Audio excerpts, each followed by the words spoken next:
हाँ भाई चलिए, ओके टेस्ट हो गया आप लोगों का। चलिए तो ओके सो इससे पहले हम लोगों ने पी और एन टाइप तक पढ़ लिया ना एक्सटेंसिव। ओके चलो ठीक है, आगे बढ़ते हैं। एक बार क्विक रिपीट करते हैं, कुछ सवाल कर रहा हूँ ना, आंसर करना है ना। अच्छा सबसे पहले हमने प्योर सेमीकंडक्टर पढ़ा था, तो प्योर सेमीकंडक्टर की खास बात उसमें नंबर ऑफ होल और इलेक्ट्रॉन्स की बात करें, क्या नंबर में सेम होते हैं। अब क्योंकि दोनों चीजें सेम है नंबर में, तो जो भी करंट लिखा जाएगा, करंट का फॉर्मूला आई उसकी टर्म में नियाविटी, तो नियाविटी दोनों के लिए लगेगा। ठीक है, तो रेफ्यूटी लिखेंगे सिग्मा, तो दोनों के लिए sigma electron plus sigma hole है ना, इस तरह से एक्सप्रेशन लिखेंगे।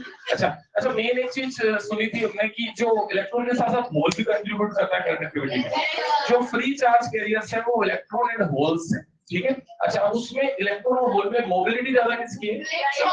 इलेक्ट्रॉन की मोबिलिटी ज्यादा है, मतलब वो ज्यादा आसानी से मूव कर सकता है, क्योंकि hole basically near by bonded electron आकर उस होल को फिल अप करेगा, जिससे कि होल आगे मूव करेगा। अब नियर बाय बॉन्डेड इलेक्ट्रॉन को मूव करना है तो उसके लिए वो थोड़ा सा कंपैरेटिवली थोड़ा सा मुश्किल है फ्री के कंपैरिजन में, इस वजह से मोबिलिटी होल की कम होती है।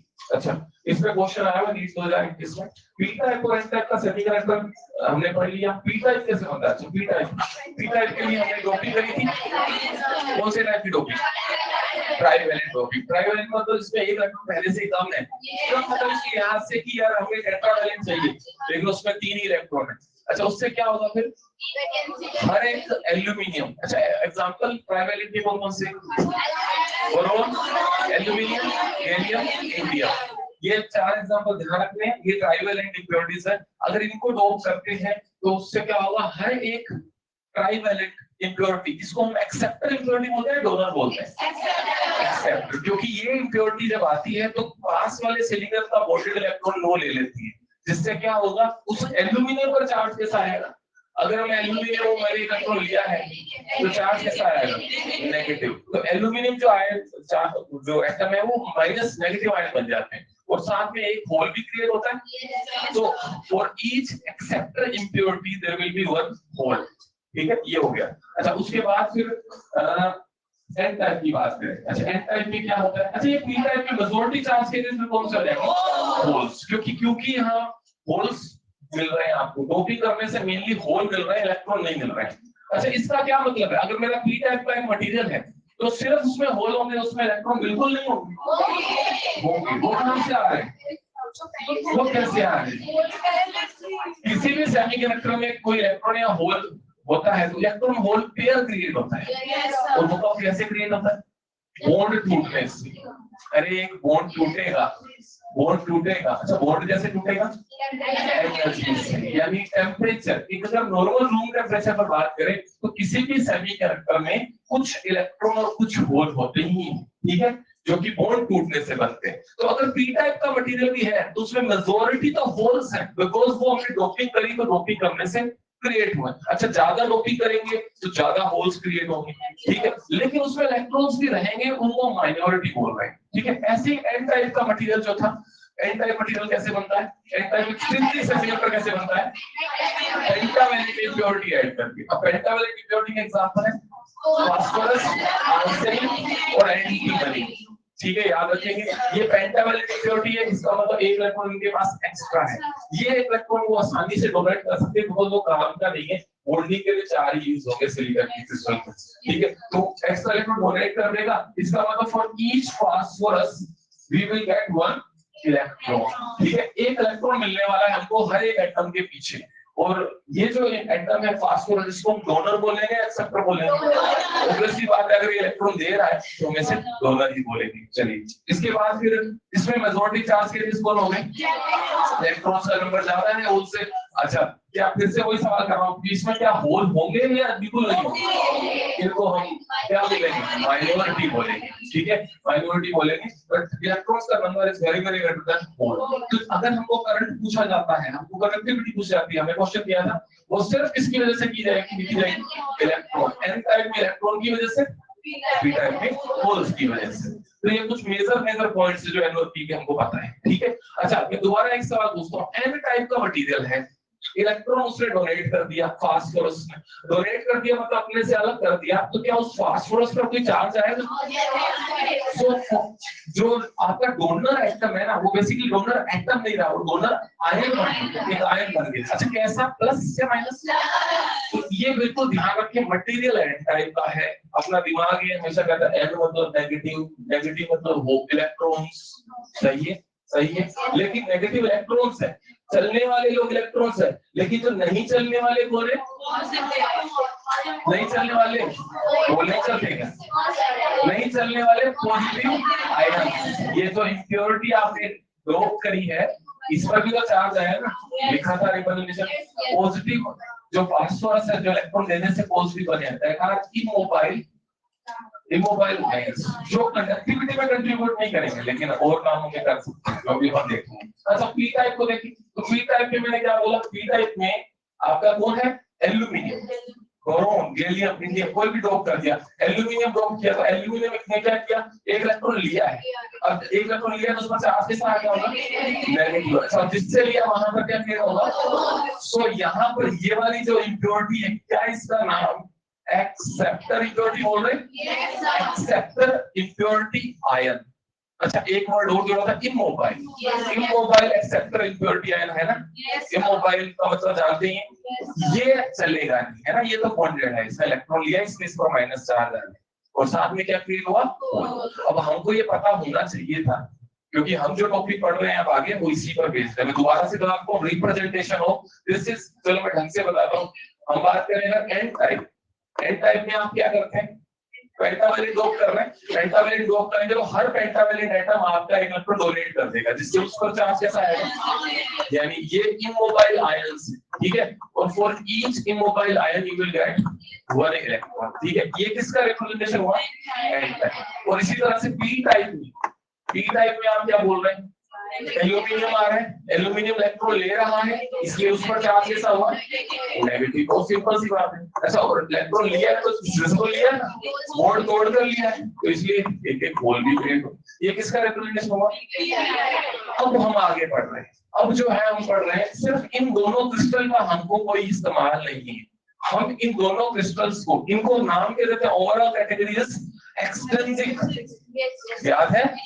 इंट्रिंसिक क्या होता था? प्योर, प्योर फॉर्म, यानी सिलिकॉन का क्रिस्टल है, केवल सिलिकॉन और कोई कुछ में नहीं है। लेकिन अगर उसमें डोपिंग कर दी जा रही है, डोपिंग कौन से? पेंटावैलेंट या ट्राइवैलेंट, तो उसको बोरा बोल रहा है एक्सट्रिंसिक। एक्सट्रिंसिक के दो टाइप होते हैं, एन टाइप और पी टाइप। अब आगे बढ़ सकते हैं। अब हम क्या कर रहे हैं? अब इन दोनों क्रिस्टल्स को लेकर, पी और एन को लेकर आपस में ज्वाइंट करते हैं, ठीक है, एक दूसरे से चिपका दे रहे, और ज्वाइंट करने के बाद ये जो क्रिस्टल फॉर्म होगा उसको पी एन क्रिस्टल बोलेंगे, या फिर ये एक डिवाइस बन जाएगी, एलिमेंट बोलेंगे, डिवाइस नहीं कहेंगे, एलिमेंट बन जाएगा। जैसा रेजिस्टेंस एक एलिमेंट है, सुना है? रजिस्टर, कैपेसिटेंस, है ना, इंडक्टर, तो ये सब एक एलिमेंट, ऐसी एक एलिमेंट बन जाएगा पी और एन को ज्वाइन करने पर, जिसको हम डायोड बोलेंगे। सुना है कभी? P N junction diode. तो हम डायोड पर आ रहे हैं, ठीक है, और पहले उसकी हम वर्किंग समझ रहे हैं। तो अभी फिलहाल आपको क्या करना है, थोड़ा सा 2 मिनट मेरे साथ लिखना है, ठीक है। मैं यहाँ पर 3 डायग्राम बना रहा हूँ सीक्वेंस वाइज, फिर उसको मैं एक्सप्लेन करूंगा, ठीक है। तो यहाँ पर हमारा जो नेक्स्ट टॉपिक है, एक सेकंड, क्वेश्चन इसमें कुछ किए थे हमने, कौन से क्वेश्चन किए थे? एक क्वेश्चन नोट करवाना चाह रहा हूँ आपको, नीट 2021 में आया हुआ क्वेश्चन है, अच्छी बातें कर ले तो है या नहीं। चलो एक क्वेश्चन नोट करिए, पहले क्वेश्चन नोट करें।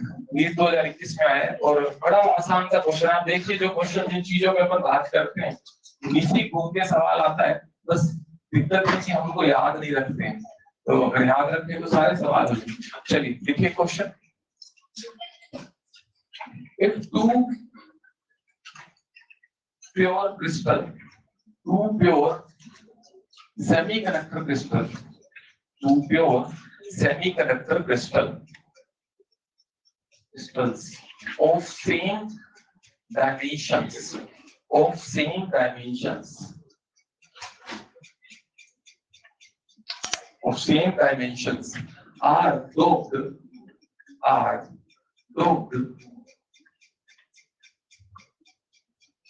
to form N type and P type.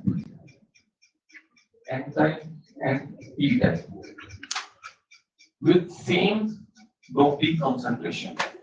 With same doping concentration.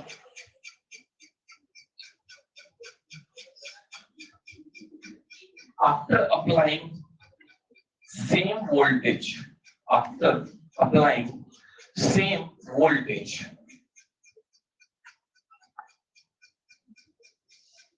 individually,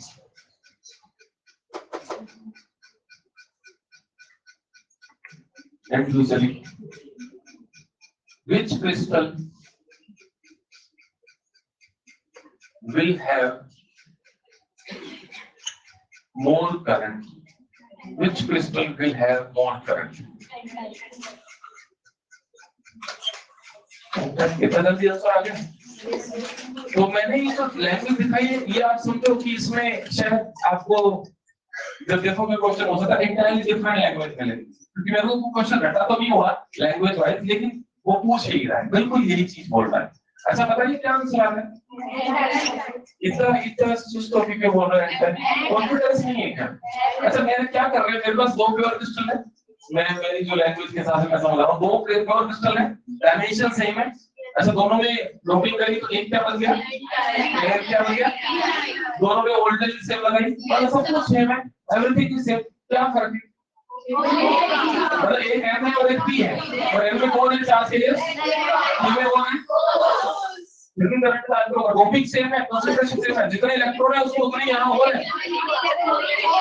फिर भी आप जानते हैं कि इलेक्ट्रॉन वाले में एन टाइप में करंट ज्यादा है, बात पता थी नहीं आपको, पहले से पता थी, इस पे सवाल आया था। तो in N type current will be more, ठीक है, जैसा due to the mobility difference. अच्छा अगर मैं लिखूं करंट का फॉर्मूला, तो करंट का फॉर्मूला होता है निया वी। अगर एन टाइप का क्रिस्टल है, एन टाइप के क्रिस्टल में करंट लिखा जाएगा N due to electron, velocity due to electron, ये तो लिखा जाएगा।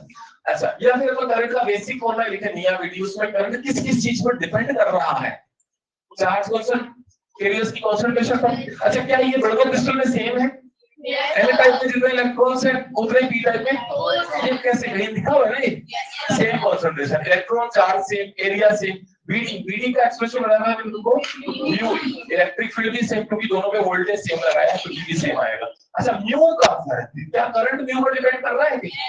तो बस अपने सॉल्यूशन में ये लिख दीजिए, because current is proportional to mu and mu is greater than mu hole, that implies I in n type will be greater than I in p type. ये थोड़ा सा एक्सप्लेनेशन इसमें लिख रहे हैं ताकि बाद में भी हमको पता रहे, है ना, ड्यू टू मोबिलिटी डिफरेंस, बाकी सब चीजें सेम है, ठीक है, ऐसा लिख सकते हैं। ठीक है, I बराबर निया वीडी फॉर्मूला में वीडी म्यू ही, तो I is proportional to mu. ठीक है, मुश्किल क्वेश्चन था क्या ये?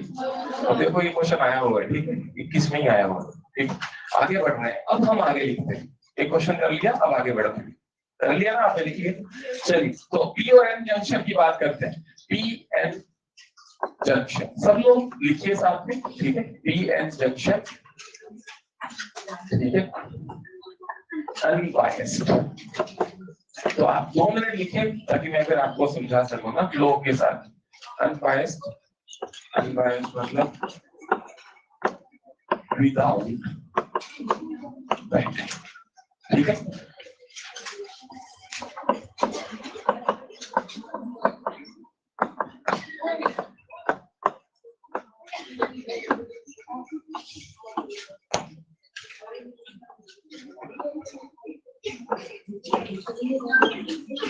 ठीक है,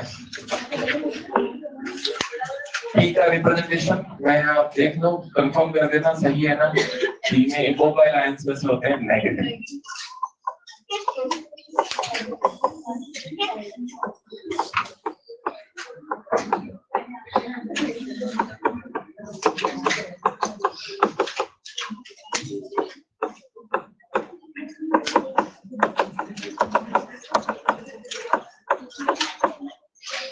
ELP है ना सबके पास? ठीक है, तो उसमें से क्वेरी को रीड करेंगे इसकी।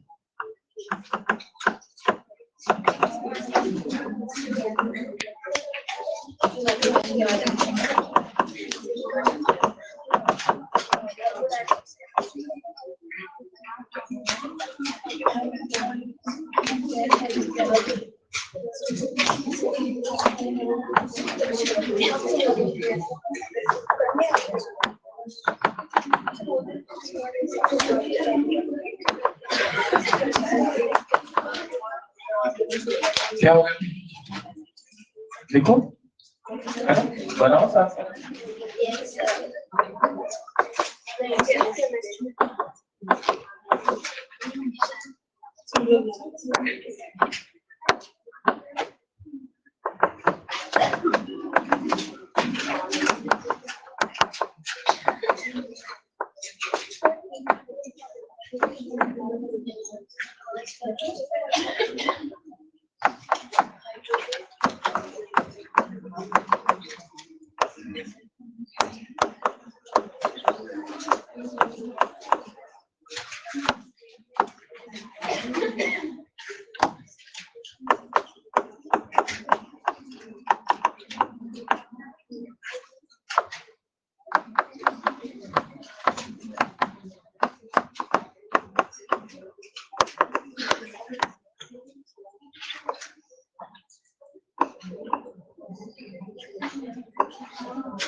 बना लीजिए इसको हो गया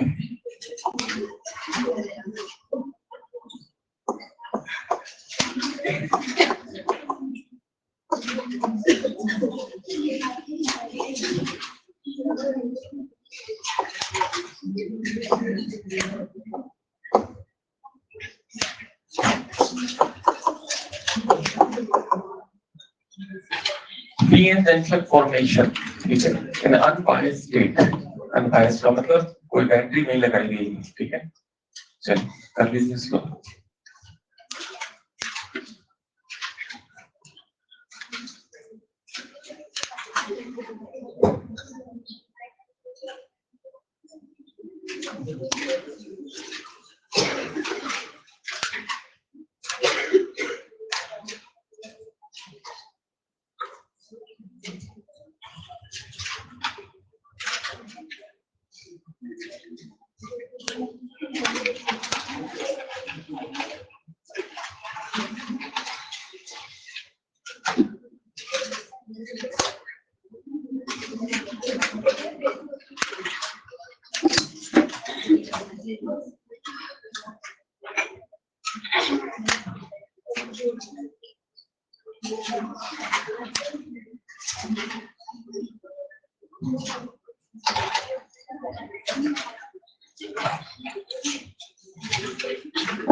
एक बहुत अच्छी बात है, ये पूरे प्रोसेस के दौरान जो भी हुआ वो सब मैं एक्सप्लेन कर रहा हूँ, और वो सारा का सारा प्रोसेस बिल्कुल ही पॉइंट वाइज सिस्टमैटिकली आपको ईएलपी में लिखा हुआ मिलेगा। ठीक है, तो पहले मैं एक्सप्लेन कर रहा हूँ, फिर मैं उन्हीं पॉइंट्स को पॉइंट टू पॉइंट रीड करूंगा, और आप फिर उसमें देखना कि सारी बातें वही हैं, आपको लिखने की जरूरत नहीं पड़ेगी, आप घर जाकर फिर उसको अपनी फ्यूचर पढ़ सकते हैं आराम से। सेम वही चीज जो समझी अभी वही की वही आपको लिखी मिलेगी। ठीक है, तो समझते हैं, आप नोट करिए फटाफट से।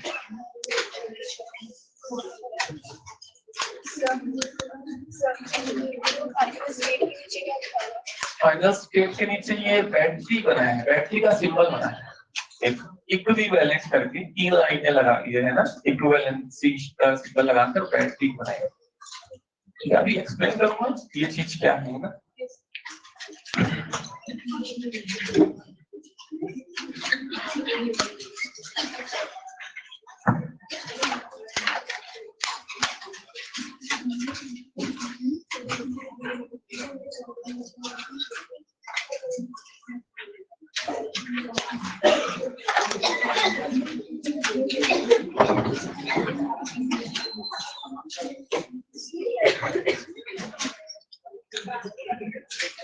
हो गया ना?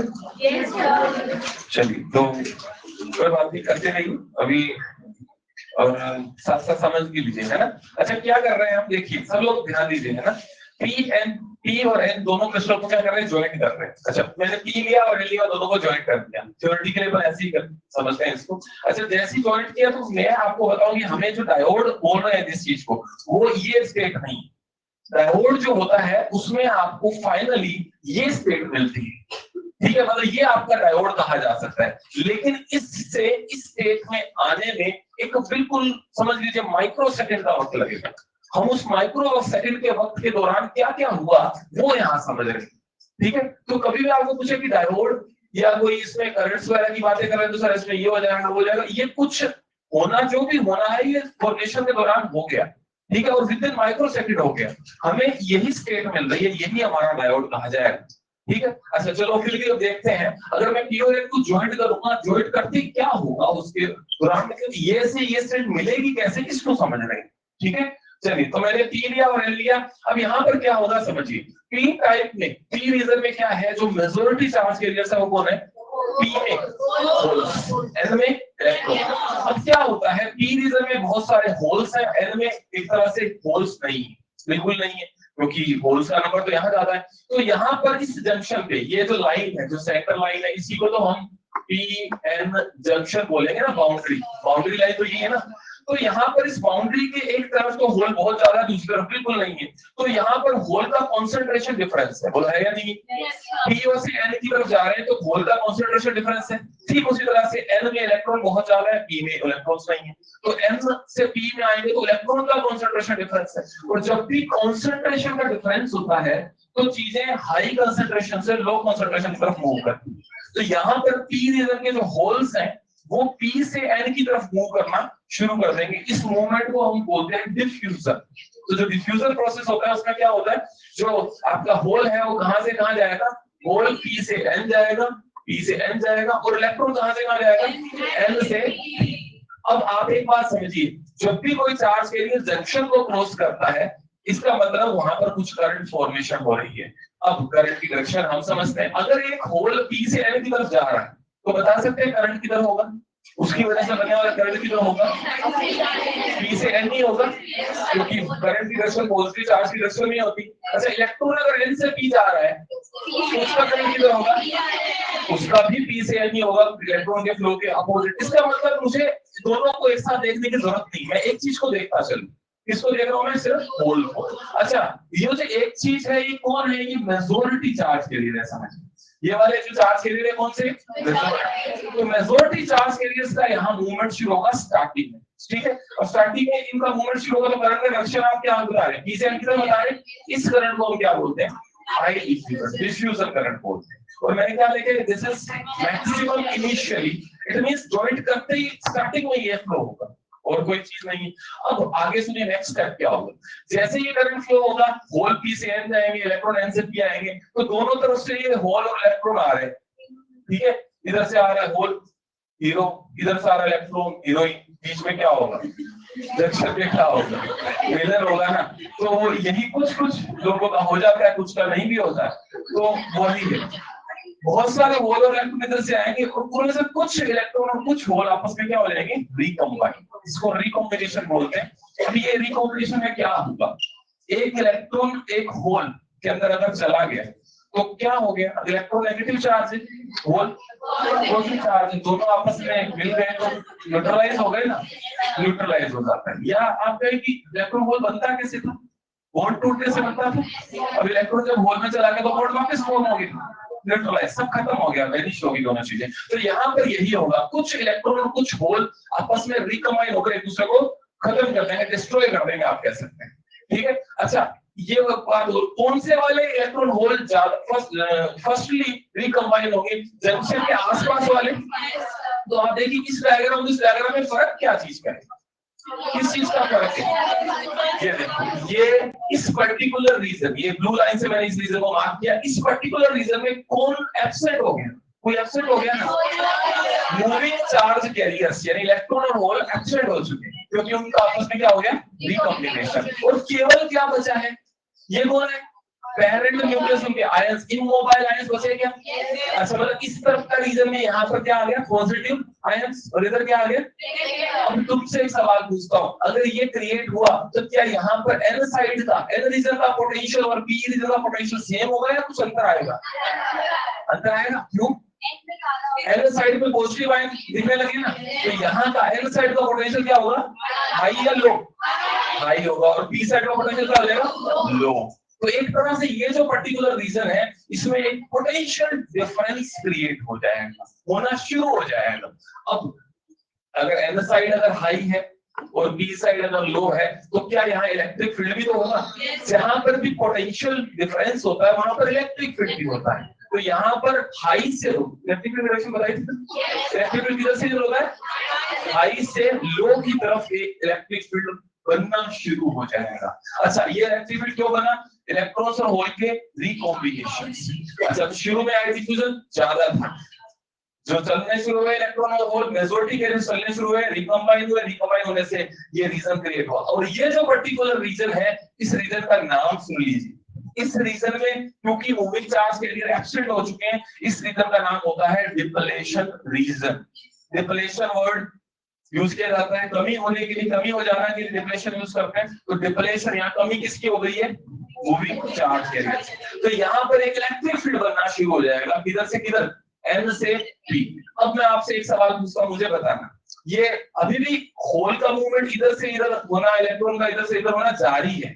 अब तुम बताओ, लेकिन क्या ये इलेक्ट्रिक फील्ड इन मेजॉरिटी के मूवमेंट को सपोर्ट कर रहा है, उनको क्रॉस करने दे रहा है, या उनका अपोज करना शुरू करेगा, कैसे पता लग रहा है, क्योंकि इलेक्ट्रिक फील्ड है एन से पी, लेफ्ट साइड है एक तरह से, और होल किधर जाना चाहता है, राइट जाना चाहता है। ये क्या इलेक्ट्रिक फील्ड होल पर लेफ्ट ही फोर्स लगाएगा ना, यानी उसको जंक्शन क्रॉस करने से रोकेगा, यानी किन लोगों का अपोज करेगा, मेजॉरिटी कैरियर्स का। अभी तक हमने मेजॉरिटी कैरियर्स की ही तो बात करी है, तो यहाँ पर जो मेजॉरिटी कैरियर्स जिनकी वजह से डिफ्यूजन करंट फ्लो हो रहा था, उनका ये मूवमेंट का क्या करने लगेगा, अपोज। इसका मतलब अब आई डिफ्यूजर की वैल्यू कम होने लगेगी, तो देखो क्या लिखा है, I diffuser will decrease, start decreasing. और इसी चीज के साथ साथ एक और प्रोसेस स्टार्ट हो जाएगा, इस इलेक्ट्रिक फील्ड के कारण से एक प्रोसेस और स्टार्ट हो जाएगा, वो सुनिए। ये इलेक्ट्रिक फील्ड मेजॉरिटी के मूवमेंट को तो अपोज कर रहा है, लेकिन इस एन रीजन में आपको कुछ ये इलेक्ट्रिक फील्ड ये कोई और चार्ज के लिए उसको क्रॉस करने में भी हेल्प कर रहा है क्या, किनको, माइनॉरिटीज को। मैं आपसे अगर पूछूं एन रीजन में माइनॉरिटी कौन है, सबको पता है, बहुत बढ़िया। एन रीजन में होल भी तो प्रेजेंट है, हाँ नंबर में कम है लेकिन है। क्या ये इलेक्ट्रिक फील्ड इस होल को जंक्शन क्रॉस करा सकता है, कोई बच्चा मुझसे आगे पूछता है सर ये होल माइनॉरिटी है कि मेजॉरिटी है, इलेक्ट्रॉन माइनॉरिटी है मेजॉरिटी, अरे भैया दोनों दोनों हो सकते हैं। पी रीजन में होल क्या है, इलेक्ट्रॉन क्या है, और एन में मेजॉरिटी कौन है, तो माइनॉरिटी कौन है, होल, ठीक है ना। तो एन रीजन का जो होल है, क्या इस होल को इलेक्ट्रिक फील्ड जंक्शन क्रॉस करा सकता है, यानी किनको जंक्शन क्रॉस करा रहा है, माइनॉरिटीज को। अच्छा, साथ ही साथ इलेक्ट्रॉन की बात कर लो, पी रीजन में माइनॉरिटी कौन है? क्या ये इलेक्ट्रिक इलेक्ट्रॉन को पी के अपोजिट फोर्स लगाएगा? यानी ये किन लोगों की हेल्प कर रहा है, किन को अपोज कर रहा है? माइनॉरिटी को सपोर्ट कर रहा है, मेजॉरिटी को। और आप मुझे बताओ, ये जो होल है एन से पी जाएगा माइनॉरिटी वाला, तो क्या इसके इधर जाने से करंट फ्लो नहीं होगा? किधर होगा? जिस तरफ होल जाता है, होल एन से पी जाएगा तो उसी तरफ करंट बनेगा क्या? तो इसका मतलब एक और करंट फॉर्म हुआ, that is due to minority. Due to minority है क्या? Due to minority. क्या उसकी डायरेक्शन एन से पी है? तो देखिए यहाँ पर एक तो ये वाला एरो था, ऊपर वाला आई डिफ्यूजर, और नीचे अपोजिट डायरेक्शन में ये जो करंट है, इसका नाम क्या देते हो आप? आई ड्रिफ्ट। और मैंने क्या लिखा, ये दिस स्टार्ट्स इंक्रीजिंग। अब इंक्रीजिंग क्यों है? अब सुनिए, अभी तो शुरू में डिफ्यूजन ज्यादा था तो मतलब रिकॉम्बिनेशन हो रहा था। अभी भी डिफ्यूजन ज्यादा रहती है, ये वाला एरो बड़ा है, वाला छोटा है। तो डिफ्यूजन जब तक ज्यादा होगा, यानी मेजॉरिटी के लिए ज्यादा जा रहे हैं, माइनॉरिटी उतने नहीं जा रहे हैं, और मेजॉरिटी ज्यादा जा रहे हैं तो रिकॉम्बिनेशन भी ज्यादा होगा। डिफ्यूजन करंट की वजह से रिकॉम्बिनेशन होगा, और रिकॉम्बिनेशन होगा तो तुम बताओ मुझे, ये वाली जो रीजन है डिप्लेशन रीजन, ये इतनी ही रहेगी और वाइड होती जाएगी। तो ये हमारी फाइनल स्टेट है, और ये कब तक वाइड होगी? रिकॉम्बिनेशन कब तक चलेगा?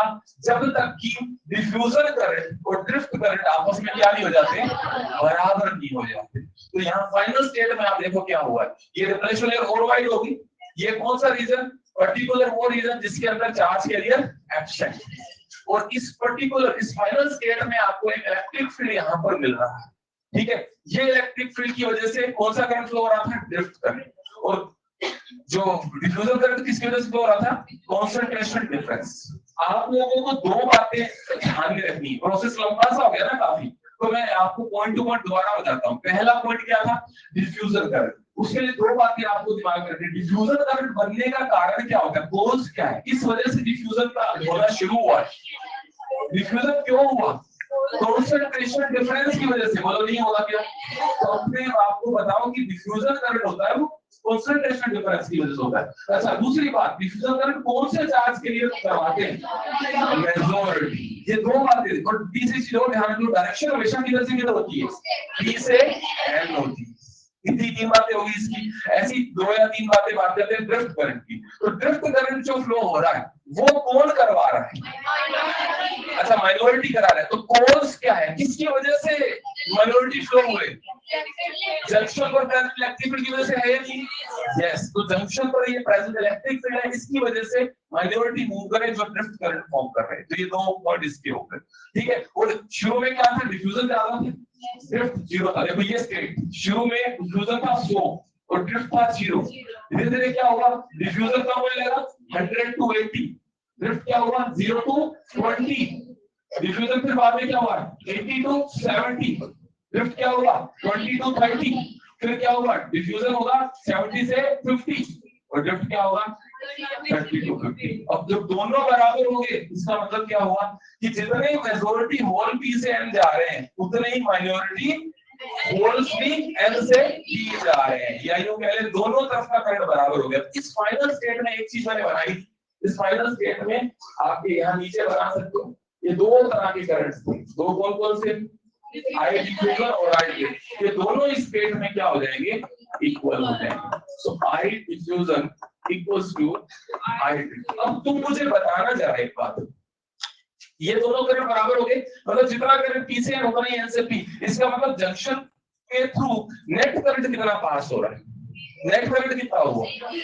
जितना राइट से आ रहा है उतना ही लेफ्ट आ रहा है। इसका मतलब इस जंक्शन के थ्रू अब नेट करंट कितना पास हो रहा है? 0। और होना भी चाहिए यार, ये फाइनल स्टेट है, एक एलिमेंट बन गया, क्या इसमें करंट पास होता रहेगा? नहीं। अगर इसी में करंट पास होता रहा तो हम इसी में बल्ब जोड़कर बल्ब जला लिया करेंगे। तो यहाँ फाइनल स्टेट में ये स्टेट मिलती है जिसमें कोई करंट पास नहीं हो रहा है। तो जब ये स्टेट आपको कैसे मिली है, मैं इस तक आपको पहुंचाना चाह रहा था। कैसे पहुंचे? पी और एन को जैसे ज्वाइंट किया, ज्वाइंट करते ही कुछ काम जहां हुआ और फाइनल ये स्टेट मिल गई। This state is called diode. ठीक है, अब इस डायोड स्टेट में आप देखिए क्या क्या खास बातें हैं। पहली खास बात है कि यहाँ पर एक पर्टिकुलर रीजन क्रिएट हो गया जिसका नाम आप क्या बोल रहे हो, डिप्लेशन लेयर। सबको डिप्लेशन लेयर क्लियर होना चाहिए। डिप्लेशन लेयर क्या है, क्या खास बात है, डिप्लेशन लेयर किसको बोल रहे हैं बता सकते हैं? हाँ, वो रीजन जिसमें free charges absent. Free charges कौन से पता है ना? इलेक्ट्रॉन है। क्या ये माइनस और ये प्लस फ्री चार्जेस हैं? ये पेरेंट न्यूक्लियस है जिन पर चार्ज आया था। अभी आती मैंने प्योर समझाया ना, इसीलिए। और दूसरी खास बात डिप्लेशन लेयर होगी। डिप्लेशन लेयर में क्या खास बात है? क्या डिप्लेशन लेयर में पोटेंशियल डिफरेंस क्रिएट हुआ है? तो इसलिए मैंने तो यहाँ तीन लाइनें लगाकर this particular reason is equivalent to battery. एक बैटरी की तरह है देखो, जिसमें एन, ये कौन सी साइड है? पी। ये पी साइड का पोटेंशियल क्या है? लो। और एन साइड का क्या है? हाई। तो अब यहाँ पर एक ग्राफ और बनाते हैं। ग्राफ की नेचर का आइडिया होना चाहिए। ग्राफ कैसे बना, कैसा, ऐसा क्यों आया, इसकी जरूरत नहीं है मुझे। बस इतनी सी बताओ किस साइड का पोटेंशियल लो रखना है? पी का लो रखना है। मैं देखो यार सेकंड ग्राफ मेरा वोल्टेज या पोटेंशियल और डिस्टेंस का कर्व है। मैंने ये जो दोनों कर्व है इनको इसके नीचे ही बनाना है आपको, ठीक है? तो इसके नीचे इस पी रीजन का पोटेंशियल क्या है? लो।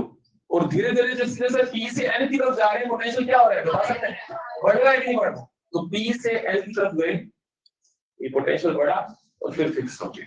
तो आप देखिए ये जो ग्राफ बनाया ये आपका पी और एन रीजन के अक्रॉस, जंक्शन के अक्रॉस पोटेंशियल का कर्व है, ठीक है? कर्व की नेचर समझ आनी चाहिए कि ऐसी क्यों है। मतलब आपका साफ दिख रहा है आपको पी साइड में लो क्यों है? Due to the minus side. और एन साइड में हाई क्यों है? Due to the positive side. और इन दोनों, अब सुनना ध्यान से, इन दोनों लेवल्स का जो डिफरेंस है, ध्यान से सुनना, इन दोनों जो लेवल्स का डिफरेंस है इसको रिप्रेजेंट किससे करते हैं? V नोट से। और इसका नाम सुनना, जो जंक्शन पर पोटेंशियल डिफरेंस बना है इसको बोलते हैं पोटेंशियल बैरियर। पोटेंशियल बैरियर क्यों बोलते हैं बैरियर? बैरियर किसके लिए होता है? रोकने के लिए। अब मुझे बताओ यहाँ पर जो पोटेंशियल डिफरेंस, ये जो इलेक्ट्रिक फील्ड है या पोटेंशियल डिफरेंस है, इसके लिए बैरियर का काम कर रहा है। अभी भी बात करी थी ना, ये किनको रोक रहे हैं? मेजॉरिटी कैरियर्स पर फ्लो को अपोज कर रहे हैं। दैट्स व्हाई इस पोटेंशियल डिफरेंस को क्या बोलते हैं? Potential barrier. ठीक है, इतनी बात होगी। और एक इलेक्ट्रिक फील्ड का कर्व देख लेते हैं। अच्छा, अब इलेक्ट्रिक फील्ड देखिए यहाँ पर मैंने अभी भी आपको पूछा था कि कहाँ के चार्ज कैरियर ज्यादा रिकंबाइन होंगे? जंक्शन के आसपास वाले सबसे ज्यादा रिकंबाइन होंगे। तो सबसे ज्यादा इलेक्ट्रिक फील्ड का जो वैल्यू होता है वो कहाँ पर होता है? जंक्शन पर ही होता है। तो यहाँ पर इसके जस्ट नीचे मैं ई का कर्व बना रहा हूँ। तो ई एट द जंक्शन ई जो होता है सबसे ज्यादा। और जंक्शन से जैसे जैसे दूर जाएंगे, राइट गया, लेफ्ट गया, तो इलेक्ट्रिक फील्ड क्या होता जा रहा है? कम। ई मैक्सिमम कम होता जा रहा है, ई मैक्सिमम ई कम होता जा रहा है। अब इसमें ये सवाल आपके दिमाग में आएगा कि उल्टा क्यों बनाया? भाई मैक्सिमम कहां पर है? आपको नजर आ रहा है सबको? मैक्सिमम कहां पर है? जहां पर जंक्शन है। बोलो जंक्शन के बिल्कुल नीचे बनाया मैंने। और जैसे जैसे जंक्शन से दूर जा रहे हैं ई क्या होता जा रहा है? कम होता जा रहा है। ठीक है, सबसे ये नीचे क्यों बनाया? नीचे बनाने का सिर्फ सिंपल सा एक कारण है कि इलेक्ट्रिक फील्ड की जो डायरेक्शन है वो माइनस एक्स एक्सिस के तरफ। जनरली एक कन्वेंशन होता है यार कि यार कोई चीज अगर प्लस एक्स एक्सिस की तरफ होती है उसको पॉजिटिव लेते हैं, कोई चीज अगर माइनस एक्स एक्सिस की तरफ होती है उसको नेगेटिव ले लेते हैं। तो यहाँ पर ये जो इलेक्ट्रिक फील्ड है ये अपोजिट डायरेक्शन में, यही कह ले डिफ्यूजर करंट के opposite direction, minus x axis के डायरेक्शन में। इस वजह से यहाँ पर इसका ग्राफ किधर बनाया? नीचे। ठीक है, चलिए तो इसको हम अब ईएलपी निकालिए सब लोग। ईएलपी में यही सारी चीजें एक बार लाइन बाय लाइन पर रीड करते हैं। ठीक है, आपने ईएलपी देखिए सब लोग और बताना मुझे क्या वही बातें सारी इसमें लिखी है ना जो अपन डिस्कस करी है। देखिए एक छोटा सा रूल है, ठीक है, मेरी क्लास में आप, मुझे कोई प्रॉब्लम नहीं है आप बाहर जाते हैं कुछ भी है कुछ भी करते हैं, लेकिन इतना सा है बाहर जाने का मतलब मैं ये समझता हूँ कि आपको आ गया समझ। ठीक है, तो आपको क्लास में एंट्री से पहले एक छोटे से क्वेश्चन का आंसर करना है, यही जो मैंने पढ़ा है। ठीक है, तो आपको क्लास में एंट्री मिलेगी, अदरवाइज आप परमानेंटली आउट है इस क्लास के लिए। ठीक है, तो ये आपकी चॉइस है। ठीक है, उस हिसाब से आप बाहर जाइए। बिकॉज अगर आप बिना समझे बाहर जा रहे हैं तो बाहर जाना बनता नहीं है आपका। पहले समझिए पूरी तरह से। ठीक है, और जो भी आपकी कुछ मतलब अगर नीड्स हैं तो वो आप ब्रेक्स में कुछ भी करिए। ब्रेक 10 मिनट का इसलिए होता है। हाँ ये पीएलपी में एक सेकंड मैं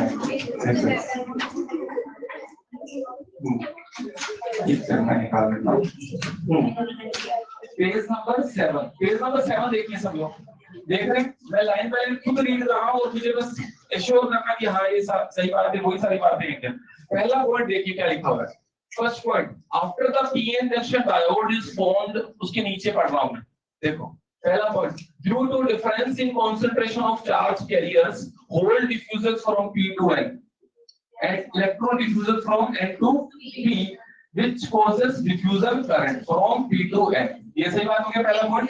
डिफ्यूजन करंट की फॉर्मेशन P से N हुई, किस वजह से हुई, क्या लिखा हुआ है, due to concentration of difference, ऊपर पहले लाइन में लिखा है ना, ठीक है, ये पहला इंपॉर्टेंट पॉइंट। दूसरा, hole and free electrons combine near the junction, दूसरा पॉइंट। तीसरा point, each recombination eliminates electron and hole leaving behind positive and negative immobile ions, जिसकी वजह से पोटेंशियल डिफरेंस, जिसकी वजह से इलेक्ट्रिक फील्ड बनता है। आगे चलो पढ़ते हैं। हाँ, region containing the positive and negative mobile ions is called depletion region because this region is devoid of mobile, devoid यानी खत्म हो गए mobile charges। उसके बाद this region is also called space charge region, ये दूसरा नाम होता है। उसके बाद the n region is at higher potential, क्या है क्या n region high potential, positive ion देखकर बता सकते हो। p region क्या है, लो पोटेंशियल, ठीक है। उसके बाद फिर an electric field, अगला point, an electric field is set up across the junction whose direction is from N to P। Potential difference के साथ साथ इलेक्ट्रिक फील्ड भी आएगा, इलेक्ट्रिक फील्ड आया। आगे, difference in potentials between P and N region across the junction, सुनना, across the junction makes it difficult for the holes and electrons to move across the junction। इसको एक word और लिखना है, majority hole and electrons। आगे लिख दिया अगली लाइन में, this act as a barrier hence called potential barrier. बात समझ आई, पोटेंशियल बैरियर क्यों यूज कर बोल रहे हैं, क्योंकि ये जो इलेक्ट्रिक फील्ड है या ये जो पोटेंशियल डिफरेंस है, ये मेजॉरिटी के जंक्शन क्रॉस करने को अपोज कर रहा है। आगे, potential barrier opposes the motion of majority carriers, आगे वही बात। आगे फिर उसके बाद potential barrier helps the movement of minority. ये इलेक्ट्रिक फील्ड जो है ये माइनॉरिटी को तो मूव कराएगा, इसी की वजह से तो आगे बढ़ो, इसी की वजह से क्या बनेगा, due to the electric field in the depletion region electron and hole drift to their respective majority sides giving rise to drift current from N to P side। तो N से P की तरफ drift current बनना शुरू हो गया। Okay, initially अब line पढ़ो, initially diffusion current is large and drift current is small। Initially ये था, आपने ये लिखा हुआ है, और बाद में धीरे-धीरे as the diffusion process continues space charge region on the either side of the junction extend। ये क्या है स्पेस चार्ज रीजन, डिप्लेशन, ये एक्सटेंड होता गया। अच्छा, उसके बाद क्या होगा, thus increase in electric field, ये जितना रीजन एक्सटेंड होगा उतना ज्यादा इलेक्ट्रिक फील्ड बनेगा। अरे भाई ये रीजन में जब जितना एक्सटेंड होगा मतलब उतना ज्यादा पॉजिटिव और नेगेटिव इमोबाइल आयंस यहां आएंगे, उतना ज्यादा पोटेंशियल डिफरेंस आएगा, उतना ज्यादा इलेक्ट्रिक फील्ड बनेगा, ठीक है। increasing the electrification and hence drift current, मतलब इलेक्ट्रिक फील्ड बढ़ेगा साथ साथ drift current भी बढ़ेगा, ठीक है। उसके बाद this process continues until the diffusion current equals the drift current। diffusion drift के इक्वल हो जाएगा तब तक ये चलेगा, एक्सटेंशन, इस डिप्रेशन लेयर का एक्सटेंशन तब तक चलेगा जब तक दोनों करंट बराबर नहीं हो जाते। और फाइनली एक बात और लिखनी रहेगी, ये जो रीजन है जिसकी विड्थ मैं मान रहा हूं d, और इस d की वैल्यू क्या यहाँ पर जाकर क्या हो जाएगी, फिक्स हो जाएगी ना। हाँ, इस फाइनल स्टेट में जाकर डिप्रेशन लेयर फिक्स हो जाती है। ओके, बस यही है, आगे आप पढ़ सकते हो। तो ये सारे पॉइंट स्टेप बाय स्टेप सारी बातें वही लिखी है जो अपन ने समझी, ठीक है। तो आप इसको बाद में भी पढ़ सकते हैं। अब चलो एक बात और सुनिए, ये कंप्लीट कर लिया सबने, इसको कंप्लीट कर लीजिए, सारा कुछ लिख लिया इसमें, और आइए भाई कट आउट कर लीजिए। इसके बाद हम बात कर रहे हैं, ये जो डिप्लेशन लेयर है, ये जो डिप्लेशन लेयर है, इस डिप्लेशन लेयर की विड्थ 3 फैक्टर्स पर डिपेंड करती है। वो 3 फैक्टर क्या है जिस पर सवाल आता है, थ्योरेटिकल टॉपिक है भाई, ठीक है। अभी आज हम सारा थ्योरेटिकल पार्ट ही पढ़ रहे हैं, लेकिन अगली क्लास में उस पीएन जंक्शन डायोड का इस्तेमाल करके हम सर्किट के सवाल करेंगे। लेकिन उससे पहले हम ये थ्योरेटिकल क्लियर तो हो कि पीएन होता क्या है, ठीक है, फिर डायोड क्या होता है, उसमें बायस। अच्छा, यहाँ मैंने एक बात लिखी थी शुरू में, क्या अनबायस्ड मतलब बायसिंग करना यहाँ बोला जाता है बैटरी जोड़ने को। अनबायस्ड मतलब हमने कोई बैटरी नहीं जोड़ी है, बस इतनी सी बात है। इसको नोट कर लिया सबने? ठीक है। अब मैं आपको सुनिए एक बात, एक इंपॉर्टेंट क्वेश्चन बता रहा हूँ जो कि पूछा जाता है। ये तो प्रोसेसर्स में क्वेश्चन कम आता है, लेकिन जो मेन जो चीज है वो ये कि डिप्लेशन लेयर जो क्रिएट हुई है ये किस पर डिपेंड कर रही है, इसकी विड्थ किस चीज पर डिपेंड करती है। पहली बात तो ये मुझे बताओ, ये डिप्लेशन लेयर जितनी ज्यादा वाइड होगी उतने ही इमोबाइल आयंस यहाँ प्रेजेंट होंगे। डिप्लेशन लेयर मतलब वो वाला एरिया जहां पर फ्री चार्ज कैरियर तो खत्म है, लेकिन उनके इमोबाइल आयंस तो प्रेजेंट है। वो जितने ज्यादा होंगे उतना ही दोनों साइड में पोटेंशियल का अंतर होगा, जितना पोटेंशियल का अंतर होगा उतना ही इलेक्ट्रिक फील्ड आएगा। सही बात है। तो एक बात दिमाग में फिट रखो कि अगर डिप्लेशन लेयर ज्यादा वाइड है तो पोटेंशियल बैरियर भी ज्यादा होगा, इलेक्ट्रिक फील्ड भी। और अगर डिप्लेशन लेयर नैरो है, कम वाइड है, इसका मतलब इलेक्ट्रिक फील्ड भी, पोटेंशियल बैरियर भी। यानी अगर दोनों बढ़ेगा तो दोनों चीजें बढ़ेगी, विड्थ बढ़ेगी, बैरियर भी बढ़ेगा, और विड्थ घटी तो बैरियर भी घटेगा। अब मैं आपको समझाता हूँ कि बैरियर या विड्थ डिपेंड किस पर कर रही है। अच्छा बताओ मुझे एक बात बताना सिंपल सी, कि जो ये रीजन है, इस रीजन में फ्री चार्ज कैरियर एब्सेंट है, इसको डिप्लेशन लेयर बोल रहे हैं। अगर मैं किसी तरीके से, मैं थ्योरेटिकली बता रहा हूँ, प्रैक्टिकली ऐसा नहीं होता है, थ्योरेटिकली एक चीज समझा रहा हूँ। अगर मैं किसी तरीके से, मेरे एक हाथ में 1000 होल है, 1000 दूसरे हाथ में इलेक्ट्रॉन है, मैंने आप पी साइड में 1000 होल डाल दी, एन साइड में 1000 इलेक्ट्रॉन डाल दी। अब बताओ एक्स्ट्रा चार्ज कैरियर अगर मैं इसमें भर दी तो क्या डिप्लेशन लेयर उसमें वाइड होगी या नैरो होगी? बताइए मुझे। कोई क्या करा मैंने, ये वो वाला रीजन जहां पर फ्री चार्ज कैरियर क्या है, एब्सेंट। अब मैं एक्स्ट्रा चार्ज कैरियर इसमें भरने की बात कर रहा हूँ, तो अगर एक्स्ट्रा चार्ज कैरियर इसमें भरती है तो क्या वो रीजन कम नहीं हो जाएगा जहां पर free charge carrier absent? Region कम हो जाएगा ना, क्योंकि आपने एक्स्ट्रा चार्ज कैरियर भर दी।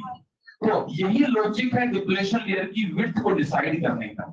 यानी किसी भी कारण से अगर फ्री चार्ज कैरियर्स का नंबर बढ़ता है, सुनना, अगर फ्री चार्ज कैरियर्स का नंबर बढ़ता है तो क्या विड्थ उसमें वाइड होगी या नैरो होगी? अगर फ्री चार्ज कैरियर बढ़ते हैं तो विड्थ होगी नैरो, और अगर फ्री चार्ज कैरियर घटते हैं तो विड्थ क्या होगी, वाइड। ये लॉजिक हो गया। अब 3 फैक्टर बताता हूं, आप मुझे खुद ही बता दोगे कि किस केस में नैरो होगी, किस में वाइड होगी। पहला फैक्टर है टेम्परेचर, जिसपे 2018 में क्वेश्चन आया था, डायरेक्ट नहीं आया था, थोड़ा इनडायरेक्ट आया था, बताऊंगा वो भी। पीएन जंक्शन है, इसको अगर अपन टेम्परेचर बढ़ाएं इसका, आप मुझे बताइए टेम्परेचर बढ़ाने से डिप्लेशन लेयर वाइड होनी चाहिए नैरो? मैंने आपको पूरी बात नहीं बोली, बस बोला टेम्परेचर बढ़ाओ, आपने कैसे डिसाइड किया नैरो होगी? मैंने लॉजिक बताया कैसे चेक करना है फ्री चार्ज कैरियर के नंबर से। तो बताओ टेम्परेचर बढ़ाने से क्या होगा फ्री चार्ज कैरियर का नंबर? इतना तो ऑब्वियस है, सबको ही पता है कि टेम्परेचर बढ़ाने से बॉन्ड टूटेंगे, फ्री चार्ज कैरियर, और फ्री चार्ज कैरियर बढ़ेंगे तो मैंने क्या बोला, डिप्लेशन क्या होगी, नैरो होगी। क्लियर हो गया पहला फैक्टर। दूसरा फैक्टर है डोपिंग कंसंट्रेशन। ई साइड और एन साइड में अगर डोपिंग ज्यादा करेंगे तो बताओ डोपिंग ज्यादा करने से क्या होता है, ज्यादा डोपिंग करेंगे ज्यादा यहाँ होल्स नहीं बनेंगे, एन साइड में डोपिंग अगर ज्यादा करेंगे तो ज्यादा इलेक्ट्रॉन्स नहीं बनेंगे, तो बताओ फिर क्या होगा, डोपिंग बढ़ेगी तो उससे भी डिप्लेशन लेयर क्या होगी, अच्छा डिप्लेशन लेयर नैरो होगी तो पोटेंशियल बैरियर क्या होगा, वो भी कम होगा, है ना। 2 फैक्टर्स हो गए क्या। तीसरा फैक्टर है कौन सा मटेरियल यूज कर रहे हो, सिलिकॉन यूज कर रहे हो या जर्मेनियम यूज कर रहे हो। सिलिकॉन का डायोड अगर आप बनाते हो, प्योर में बनाते हो, और एक जर्मेनियम का बनाते हो, इस केस में अगर डोपिंग सेम रखना है, टेंपरेचर फिक्स है, हम इस बार डिफरेंस कितना देख रहे हैं, मटेरियल। तो बता सकते हो सिलिकॉन में ज्यादा डिप्लेशन लेयर मिलेगी या जर्मेनियम में ज्यादा मिलेगी, किस में मिलेगी, सिलिकॉन में मिलेगी। तो समझाइए कैसे मिलेगी, मैंने लॉजिक क्या बताया, कैसे डिसाइड करना है, फ्री चार्ज कैरियर से डिसाइड करना है। अब तुम बताओ सिलिकॉन में फ्री चार्ज कैरियर ज्यादा होंगे या जर्मेनियम में ज्यादा होंगे, किसमें ज्यादा होंगे, जर्मेनियम में ज्यादा होंगे। ये कैसे डिसाइड किया, जर्मेनियम का क्या है, साइज बड़ा है, लेकिन अब साइज को क्यों देख रहे हो, अब तो डेल्टा इजी, किसका डेल्टा इजी कम है, क्या होता था डेल्टा इजी, फॉर्मूला इजी, इसका मतलब कौन सी एनर्जी है जिससे बॉन्ड ढूंढते हैं। बोलो यही होता है क्या? पेपर देकर आए हो, पढ़ा नहीं, रिवाइज नहीं किया ना, तो चलो मुझे बताओ, जर्मेनियम और सिलिकॉन दो क्रिस्टल है मेरे पास, सेम टेम्परेचर पर किस क्रिस्टल में इलेक्ट्रॉन होल पेयर ज्यादा होंगे? ये बात सबको क्लियर है? क्योंकि जर्मेनियम में इलेक्ट्रॉन को फ्री करवाने के लिए हमें कम एनर्जी लगती है। कितनी लगती है? 0.7 इलेक्ट्रॉन वोल्ट। सिलिकॉन में कितनी लगती है? ठीक है, तो इसका मतलब ये हुआ कि जर्मेनियम क्रिस्टल में इलेक्ट्रॉन्स होल का नंबर, फ्री चार्ज कैरियर्स। तो बताइए डोपिंग और डिप्लेशन लेयर किसकी? नैरो होगी कि होगी? जर्मेनियम की डिप्लेशन लेयर क्या होगी? और सिलिकॉन की कंपैरेटिवली, और सिलिकॉन की डिप्लेशन लेयर वाइड तो उसका पोटेंशियल बैरियर भी, जर्मेनियम का पोटेंशियल बैरियर। अच्छा कोई बता सकता है सिलिकॉन का पोटेंशियल बैरियर कितना हुआ करता है? पोटेंशियल बैरियर ये जो रेफरेंस है पोटेंशियल का 0.7 वोल्ट, 0.7 वोल्ट सिलिकॉन का, और जर्मेनियम का कितना हुआ करता है? 0.3 वोल्ट। मैं किसकी बात कर रहा हूँ? मैं अभी किस चीज की बात कर रहा हूँ? Potential difference, potential barrier at the junction. ठीक है, तो ये जो तीनों बातें मैंने बोली इसको मैं लिख रहा हूँ शॉर्ट में। ठीक है, तो फटाफट से आप करिए, तीनों बातें फटाफट लिख लेते हैं, बहुत सिंपल सी चीज है, और क्वेश्चन इस पॉइंट पे आएगा जो मैंने बताया।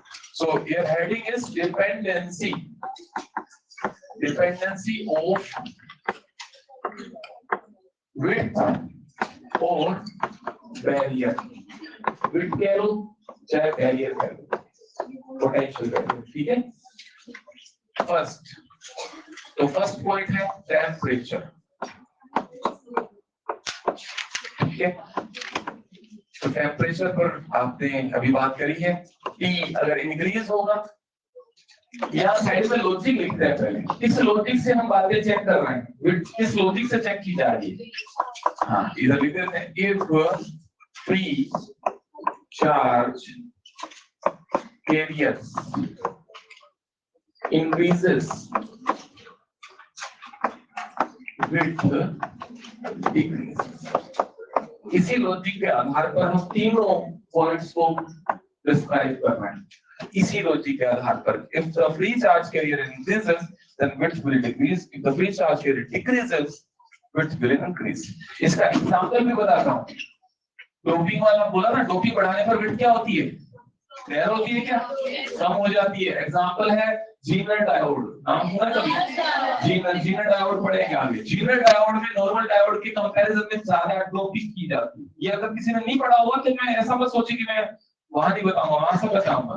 तो जीनर डायोड में आप डोपिंग ज्यादा करते हैं, जिसकी वजह से जीनर डायोड की जो डिप्लेशन लेयर की विड्थ होती है वो नॉर्मल के कंपैरिजन में पतली होती है, नैरो होती है। ठीक है, तो एक एग्जांपल वैसे ही दे दिया। ठीक है, चलिए, if the temperature increases n increases, ये n क्या है? भाई स्मॉल n आपको पता है यार, ऑब्वियस है, स्मॉल n हमेशा फ्री चार्ज के लेयर की कंसंट्रेशन को ही बताता है। ठीक है, आप चाहे तो पूरा लिख लेना, विड्थ डिक्रीजेस। ठीक है, पोटेंशियल बैरियर डिक्रीजेस। सही है, साफ साफ लिख लेना। टेम्परेचर बढ़ा, चार्ज कैरियर्स बढ़े, विड्थ घटी, बैरियर घटा। दूसरा डोपिंग, जब डोपिंग इंक्रीज होगी तो ऑब्वियसली बात है फ्री चार्ज कैरियर्स बढ़ेंगे, और फ्री चार्ज कैरियर बढ़ेंगे तो विड्थ कम होगी, पोटेंशियल बैरियर कम होगा। Third type of material,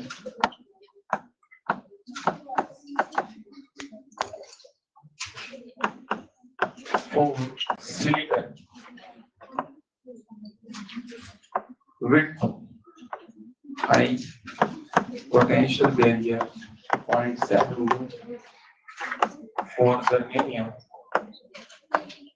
width less barrier 0.2।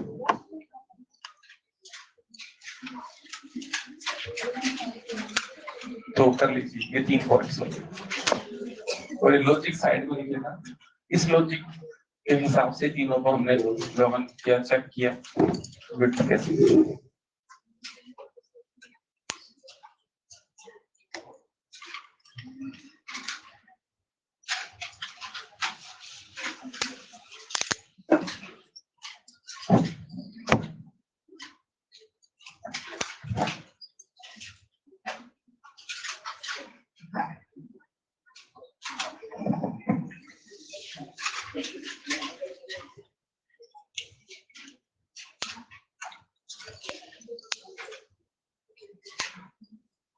लिख दिया ना Fe।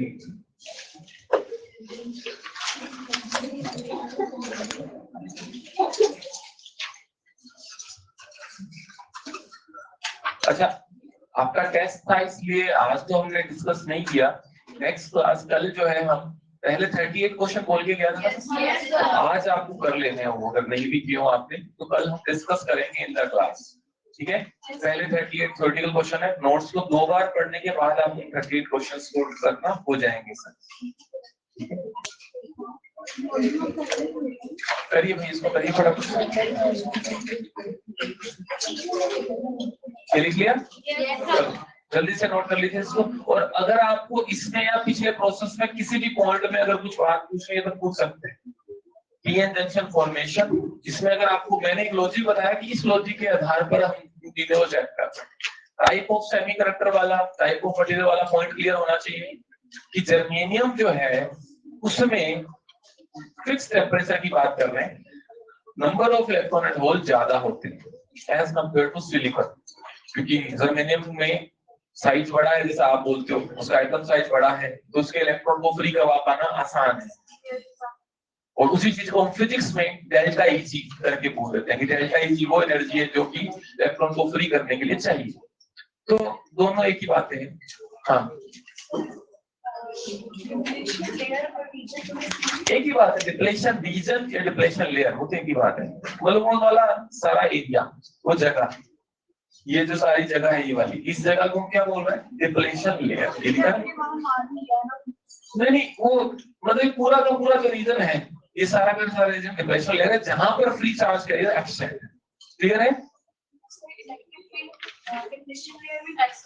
हाँ, डिप्लेशन लेयर नहीं, जंक्शन पर मैक्सिमम होता है, बिकॉज जंक्शन के आसपास जो है इलेक्ट्रॉन होल का रिकॉम्बिनेशन ज्यादा होता है और ज्यादा charge carriers, immobile ions, sorry ज्यादा इमोबाइल आयंस कहां प्रेजेंट होंगे? जंक्शन के आसपास। ठीक है, जंक्शन के आसपास के। हाँ देखो, मैंने ये बताया था डिप्लेशन लेयर कौन सा रीजन है? डिप्लेशन लेयर वो रीजन है जहां पर फ्री चार्ज कैरियर क्या है? एब्सेंट है, इसको डिप्लेशन लेयर बोल रहे हो। अब आपने क्या किया? एक्स्ट्रा चार्ज कैरियर अगर यहाँ डाल दी तो क्या ये वाला रीजन कम नहीं हो जाएगा? मैं थ्योरेटिकली बता रहा हूँ, आप प्रैक्टिकली ऐसा कर नहीं सकते। ठीक है, तो इसमें सवाल मत करना, मैं लॉजिक क्रिएट कर रहा हूँ कि अगर यहाँ एक्स्ट्रा चार्ज कैरियर क्रिएट होते हैं तो क्या ये रीजन कम नहीं हो जाएगा क्या? जहां पर फ्री चार्ज कैरियर एब्सेंट है। हम डिप्लेशन लेयर बोल किसको रहे हैं? जहां पर फ्री चार्ज कैरियर एब्सेंट होते हैं, और हम ऊपर से उल्टा क्या काम कर रहे हैं? चार्ज कैरियर भर रहे हैं, तो डिप्लेशन लेयर पतली नहीं होगी। रिकॉम्बिनेशन बोल रहे हो? हाँ, रिकॉम्बिनेशन होगा, लेकिन रिकॉम्बिनेशन 100% नहीं हुआ करता। 100 में से 10, 20, 5, 10 रिकॉम्बाइन हो गए, लेकिन 90, 80 फिर भी बाकी है ना इसमें। तो हमने एक्स्ट्रा चार्ज के लिए अगर फिल करे हैं तो इसका मतलब डिप्लेशन लेयर उसमें पतली होगी, नैरो हो जाएगी। तो चार्ज के लिए इसका नंबर बढ़ा तो डिप्लेशन लेयर नैरो हो। यही लॉजिक मैंने यहाँ लिखा है, बस ये point.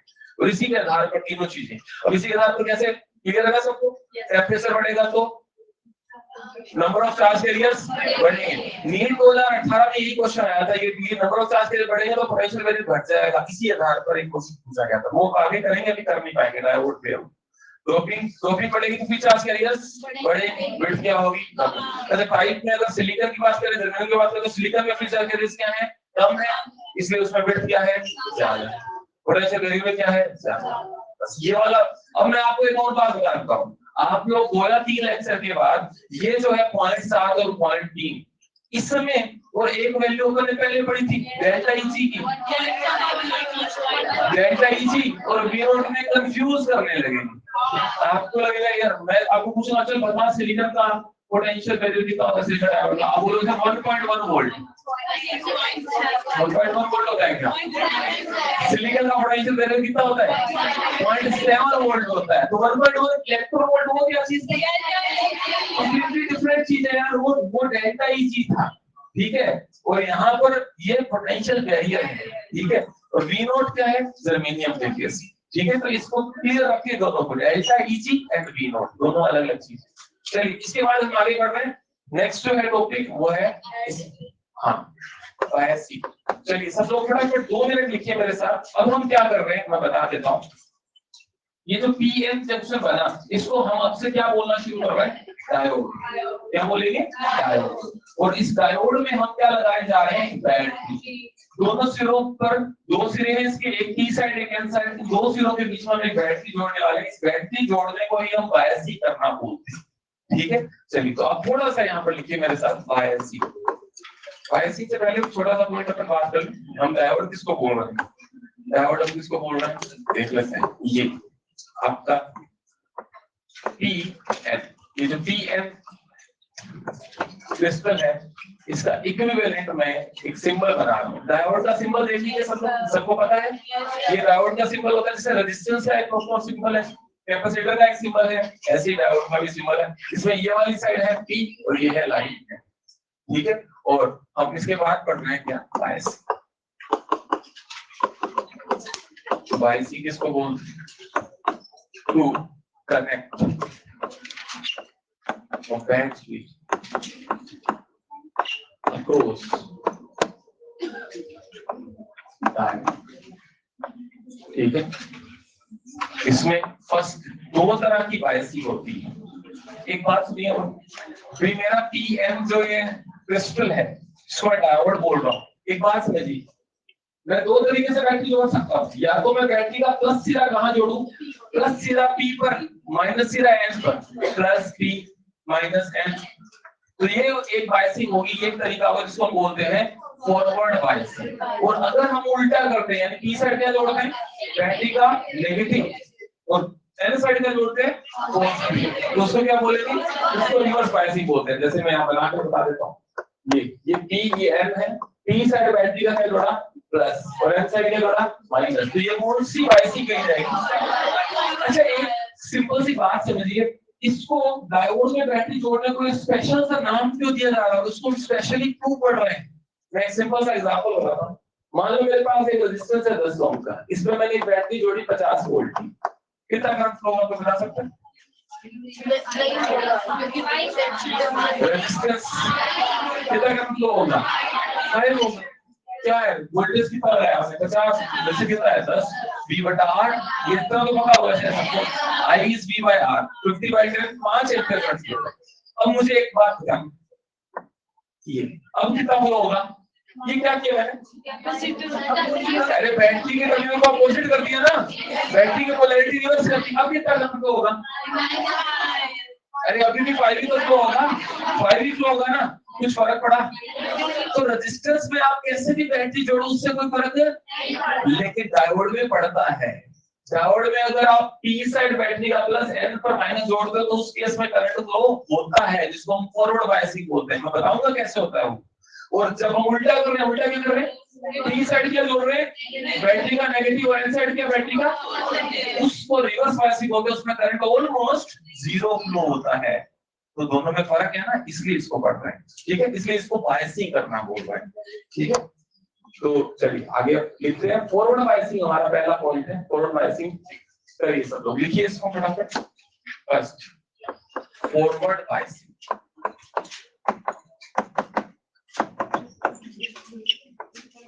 Forward biasing P side. अच्छा, ये अभी मैंने समझा दिया आपको, पी साइड बैटरी का प्लस, एन साइड बैटरी का माइनस। जबकि तरीका सही है ये बोलने का कि पी साइड हम हाई पोटेंशियल और एन साइड लो पोटेंशियल। मान लो पी साइड अगर मैंने प्लस 5 वोल्ट लगाया और एन साइड मैंने प्लस 2 वोल्ट लगाया, माइनस का जोड़ा है नहीं, और फिर भी ये कौन सा बायस है? फॉरवर्ड बायस है, क्योंकि पी साइड हाई है और एन साइड लो, इसलिए हाई लो बोलना ज्यादा एक्यूरेट है। ठीक है ना? चलिए, तो ये चीज तो न्यूमेरिकल्स में मैं बताऊंगा doctor. P side HP, N side LP, तो ये फॉरवर्ड बायसिंग हो गई। सिंपल सा एक शॉर्ट में लिख लिया। अब इस दौरान होता क्या है इसको समझते।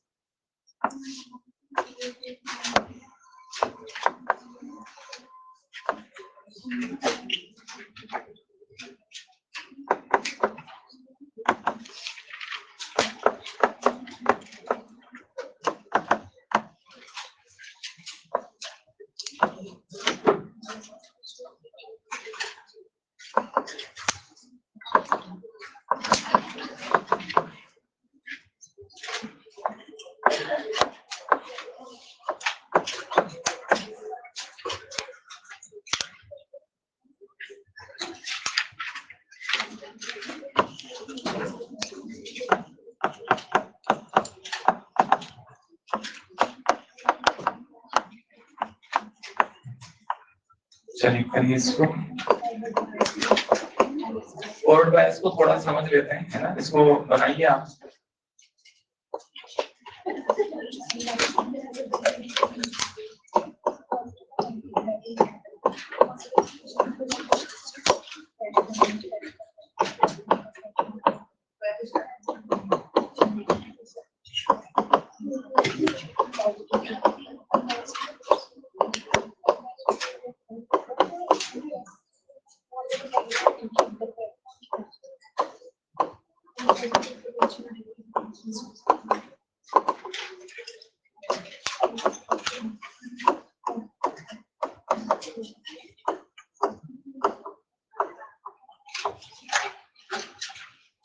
लिख लीजिए, इसको समझते हैं। अभी ग्राफ प्लॉट करेंगे, इसमें क्या होगा बैटरी लगाने से उसको समझेंगे। कुछ चीजें यहाँ मैं ड्रॉ करूंगा, बाकी आउटलाइन पूरी तैयार कर दी है, आप लिख लीजिए इसको। और ये इंपॉर्टेंट है फॉरवर्ड बायसिंग, ठीक है। रिवर्स बायसिंग बड़ी सिंपल है, उसमें कुछ भी नहीं है। फॉरवर्ड बायसिंग में कुछ अपने को एक छोटा सा अड़चन है, पोटेंशियल बैरियर। उस अड़चन को कंप्लीट करते हुए समझ लें, समझाता हूँ मैं अभी, है ना। और बाकी डायोड बहुत सिंपल है ना, इसके क्वेश्चन जो न्यूमेरिकल्स हैं वो बहुत सिंपल है।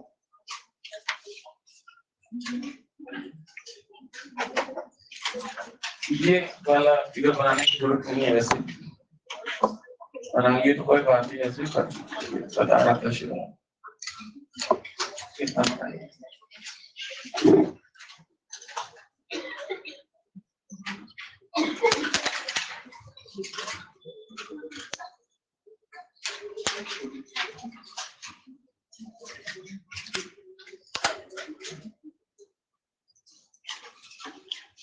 तो नेक्स्ट क्लास में हम जो है इसके डायोड के सर्किट बेस्ड क्वेश्चंस करेंगे, जो जनरली पेपर में आ भी जाता है ये वाला पार्ट, लेकिन उसमें आपको थोड़ा सा बस बेसिक नॉलेज होनी चाहिए कि आपको किसी भी सर्किट में करंट निकालना आना चाहिए, थोड़ा सा ओम्स लॉ की इंफॉर्मेशन होनी चाहिए। ये चैप्टर 12 पोर्शन का लास्ट चैप्टर होता है, तो ये मानकर चला जाता है कि आप करंट इलेक्ट्रिसिटी पढ़ करके आए हैं, केवीएल वगैरह लगाना आपको आता है, ठीक है। तो अगर कोई बात नहीं, अगर अपने को प्रॉब्लम है उसमें तो वो चीज मैं बता कर चलूंगा, पर फिलहाल इसके जो क्वेश्चन होंगे नॉर्मल V बराबर आई आर की, उसमें कोई दिक्कत नहीं आएगी खास।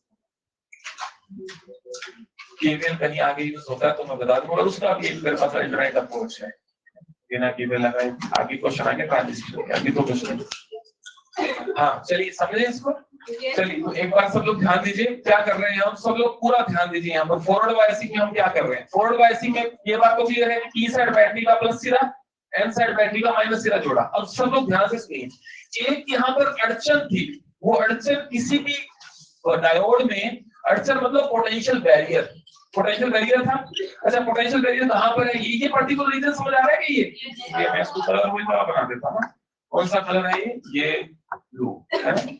ये रीजन, इसमें आपको पोटेंशियल बैरियर या डिप्रेशन लेयर आपको क्लियर है कौन सी है, या इस पर्टिकुलर रीजन में क्या आपको फ्री चार्ज कैरियर दिख रहे हैं, नहीं। लेकिन इसके बाहर यहाँ पर सिर्फ मैंने होल, यहाँ पर मैंने उनकी पेरेंट न्यूक्लियस दिखाई थी, आयन दिखाई थी, मैंने सिर्फ क्या दिखाया है, होल्स, और मतलब जो मेजॉरिटी कैरियर है वो दिखाया है। ये कौन सा साइड है पी, ये कौन सा साइड है एन। अब जरा ध्यान से सुनना मैं क्या कर रहा हूँ, मैं यहाँ पर बैटरी का प्लस सिरा मैंने पी से जोड़ा है, दो तरीके समझा रहा हूँ इस पूरे को करने के, दो तरीके। पहला तरीका सुनिए सब लोग, बैटरी का प्लस सिरा मैंने यहाँ जोड़ा है, माइनस सिरा यहाँ जुड़ा है, तो आप मुझे बताइए ये जो होल्स हैं पी साइड के, ये होल्स इस प्लस टर्मिनल के देखते हुए, प्लस को देखते हुए इसकी तरफ अट्रैक्ट होने लगेंगे, अट्रैक्ट नहीं होंगे, फिर कहाँ जाएंगे, रिपेल होंगे, पक्की बात है। हाँ तो सही बात है, ये होल जाएंगे इधर, रिपेल होकर वो लोग जंक्शन की हो जाएंगे। अच्छा दूसरा, इधर की जो इलेक्ट्रॉन है वो माइनस टर्मिनल को देख करके इधर से रिपेल होंगे, यानी इधर दूर भागेगी, वो लोग दूर भाग रहे। इसका मतलब क्या हुआ, जो मेजॉरिटी चार्ज के लिए होंगे जंक्शन की ओर अप्रोच कर रहे हैं। आप बताइए डिप्रेशन लेयर वाइड होगी या नैरो होगी, बड़ा आराम से दिख रहा है यहाँ पर।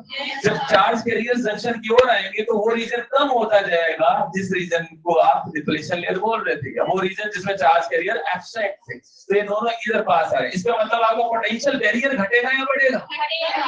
पक्की बात है, घटेगा। अच्छा, अब एक सवाल, एक एग्जांपल मैं आपको पूछता हूँ। अगर मैंने ये बैरियर कितना होता है यहाँ पर सिलिकॉन, अगर सिलिकॉन का डायोड लेते हैं, यहाँ पर कितना बैरियर था?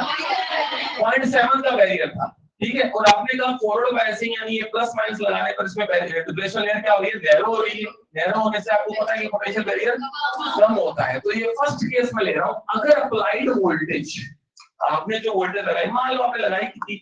0.3 वोल्ट, ठीक है। बैरियर कितना है? 0.7। बैरियर है यहाँ पर 0.7 वोल्ट का, 0.3 नहीं लेता, चलो 0.4 ले लेता, ठीक है, 0.4 ले लेते हैं। 0.4 वोल्ट लगाई और बैरियर कितने का? बताओ बैरियर खत्म होगा क्या? बैरियर खत्म कब होगा? यानी डिप्लेशन लेयर पूरी तरह से खत्म कब होगी? जब आप जो वोल्टेज लगाएंगे वो बैरियर से ज्यादा होगा, तब ये बैरियर खत्म होगी। मतलब ये है कि इस होल को उधर पहुंचाने के लिए कितने का बैरियर, बैरियर क्यों बोल रहे हैं अब मतलब समझ आएगा। बैरियर कितने का है? होल को इधर से इधर पहुंचने के लिए कितने का बैरियर क्रॉस करना है?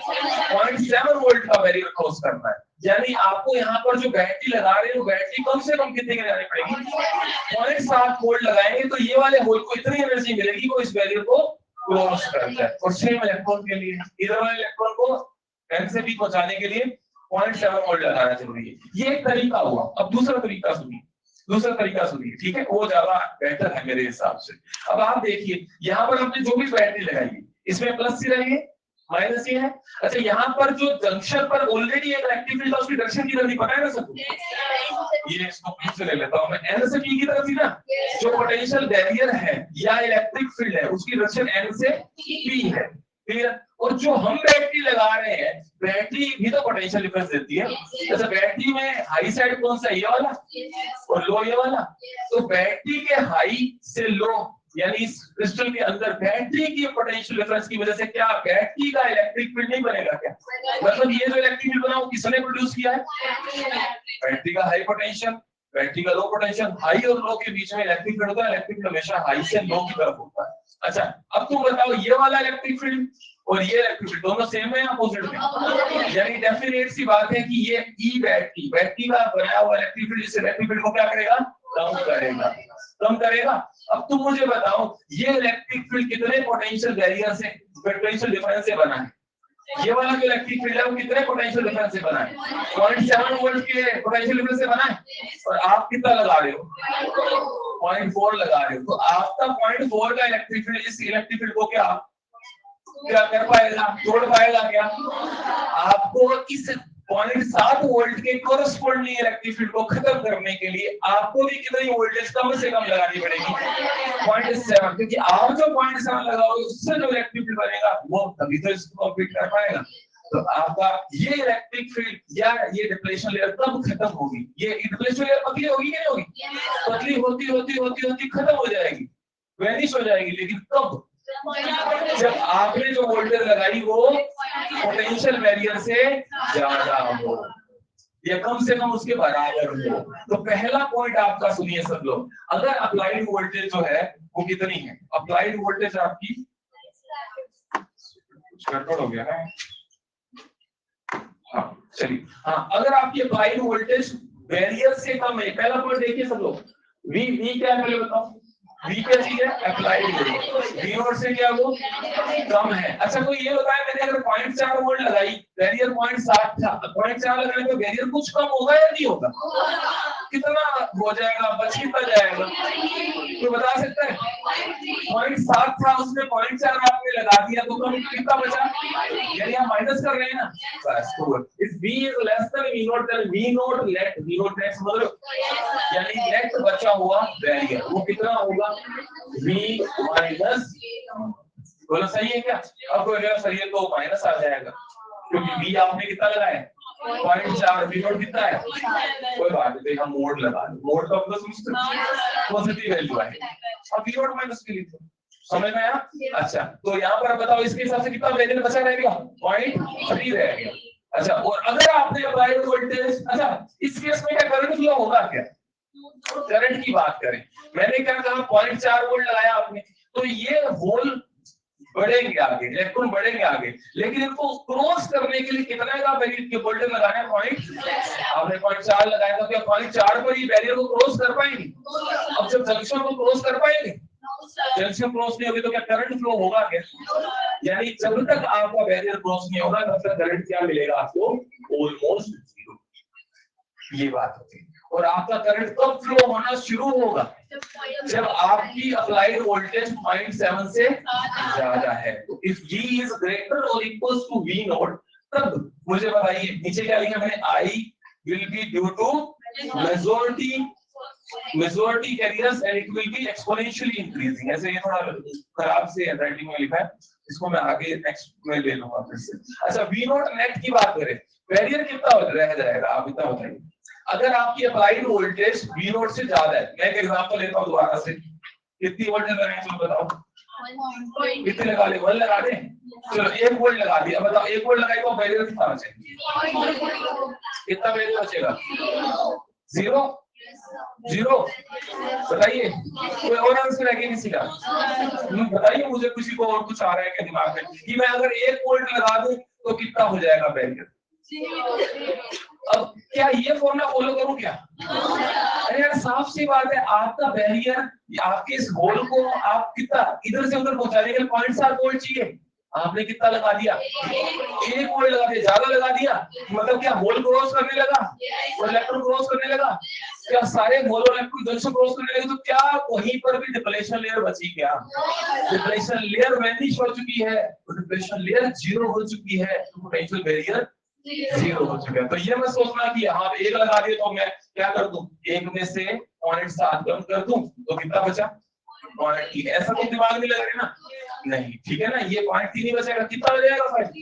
जीरो हो जाएगा। तो आपकी डिप्लेशन लेयर जीरो हो जाएगी, पोटेंशियल बैरियर भी क्या हो जाएगा? जीरो हो जाएगा। नेट पोटेंशियल बैरियर ये तरह से काम। इसका ग्राफ बनाते हैं सब लोग, देखिए क्या होना चाहिए। ये क्या है? V नॉट, इस स्केल एक्स स्केल पर क्या कर रहे हैं? V मतलब क्या?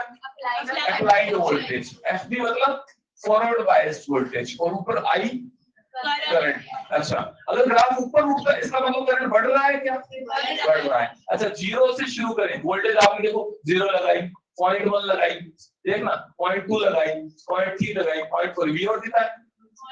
तो जब तक आप V नॉट तक नहीं पहुंचे तब तक करंट ऑलमोस्ट कितना मिलने वाला है? जीरो। ये जीरो के आसपास ही नजर आ रहे हैं ना, जीरो मिलेगा। लेकिन जैसे ही आपकी अप्लाइड वोल्टेज V नॉट से ज्यादा होगी, करंट क्या होगा? एक्सपोनेंशियली राइज करने लगे, क्योंकि सारे मेजॉरिटी के लिए जंक्शन को क्रॉस करने लगेंगे, करंट एक्सपोनेंशियली राइज होगा। अब इसमें ये पॉइंट जो होता है, खास सुन लेना, जहां पर से करंट अचानक से बढ़ता है एक्सपोनेंशियली, इस पॉइंट का नाम रखा जाता है कट इन वोल्टेज। एक और नाम होता है नी वोल्टेज। नी ये नी जैसा है ना, तो इसलिए इसके 2 नाम है। क्या क्या है? कट इन पॉइंट, या कट इन वोल्टेज या नी वोल्टेज, ऐसा कहीं लिखा हुआ मिल जाए तो घबराना पड़ता। और ये पोटेंशियल बैरियर ही तो है, पोटेंशियल बैरियर तीसरा नाम है। चलिए इसको कंप्लीट कर लीजिए, ठीक। ये वैल्यूज लेने की जरूरत नहीं है, मैंने समझाने के लिए। चलिए इसको बना लीजिए, और इसमें अगर कोई पॉइंट अगर आपको पूछना तो पूछ सकते हैं, कोई भी पॉइंट। मेन बस इतना सा मुद्दा है कि फॉरवर्ड बायसिंग में आपके लगाई हुई बैटरी मेजॉरिटी चार्ज कैरियर्स को जंक्शन की ओर धकेल रही है, और जब जंक्शन की ओर धकेल रही है तो ऑब्वियस सी बात है डिप्लेशन लेयर का नैरो होना ऑब्वियस है। डिप्लेशन लेयर नैरो होगी, और डिप्लेशन लेयर नैरो होगी तो बिल्कुल नॉर्मल सी बात है, मैंने कहा था डिप्लेशन लेयर और वो नैरो होगी तो पोटेंशियल बैरियर भी कम होगा। कम होगा तो कितना होगा? V minus V। लेकिन जीरो कब हो जाएगा? जब अप्लाइड वोल्टेज बैरियर से ज्यादा हो। बस ये 2 केस दिमाग में रखिए। कर लिया भाई ये सबने? नोट कर लिया कि आगे बढ़ सकते हैं?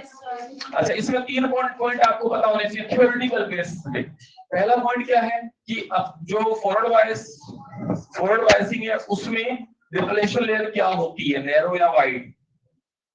अरे बता दो, डिप्लेशन लेयर क्या होती है? नैरो होती है। दूसरी चीज पोटेंशियल बैरियर क्या होता है, कम या ज्यादा? तीसरी चीज, जो करंट फ्लो होता है वो मेजॉरिटी चार्ज कैरियर कराते हैं या माइनॉरिटी? मेजॉरिटी व माइनॉरिटी की तो बात ही नहीं की अभी तक। और मुझे बताओ तीसरी चीज, करंट की डायरेक्शन किधर से किधर होती है? पी से एम या एल से पी?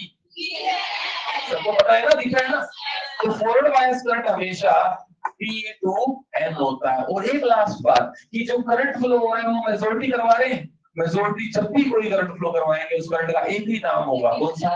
डिफ्यूजन। पहले भी मैंने बोला था। तो मेजॉरिटी के द्वारा फ्लो करवाया करंट को हम डिफ्यूजन ही बोलते हैं। ठीक है, चलो तो ये इतना लिख लिया सबने? इतना कर लिया सबने? ओके, नेक्स्ट अब हम बात कर रहे हैं 3 पॉइंट्स जो मैंने बोले थे। फर्स्ट पॉइंट, इसको लिखना जरूरी है भाई, डिप्लेशन लेयर नैरो, ठीक है, वेट उसकी कम होती है। हाँ बोलिए। पोटेंशियल, एक सेकंड में लिख दूं, potential barrier P naught decreases. तीसरा, current is due to majority carriers called diffusion.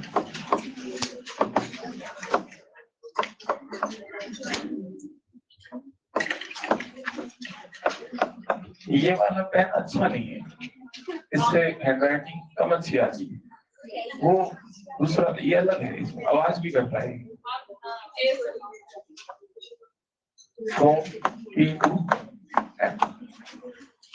ठीक है, ये हाँ अब बोलो क्या बोल रहे थे? ये लिख लो भाई सब लोग, क्या क्या बात करी कि depletion layer narrow, potential barrier खत्म कम हो जाएगा, current is due to the majority carriers called diffusion current at from P to N side. हाँ वो ऑलमोस्ट जीरो है, प्रैक्टिकली थोड़ा सा होता है लेकिन आइडियली जीरो करंट ये हुआ। थ्योरेटिकली हम उसको ये एक्सप्लेन कर रहे हैं कि जीरो ही करंट आएगा, थ्योरेटिकली कोई करंट फ्लो नहीं होता है। प्रैक्टिकली है कि कुछ माइनॉरिटी कैरियर्स जंक्शन को क्रॉस करेगा उसकी वजह से थोड़ा बहुत करंट फ्लो हो सकता है। ठीक है, इसको मैं दोबारा अलग से बताऊंगा तुमको, ये मतलब अपने कोई यूज का नहीं है। ठीक है, वो प्रैक्टिकली करो ऐसा लगता है। ठीक है, एक मिनट। हाँ अच्छा, एक लास्ट वर्ड इसमें लिखना है, रेजिस्टेंस। कहां से आ गया? Resistance offered by diode in FB forward bias। ठीक है, तो फर्स्ट इज स्टैटिक या डीसी रेजिस्टेंस,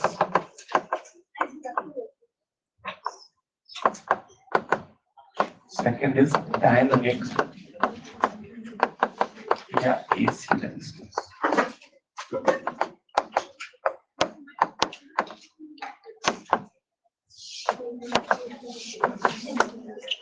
एक बार फिर दोबारा बना देता हूँ।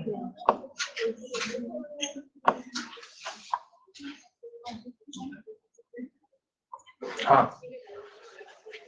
चलिए, एक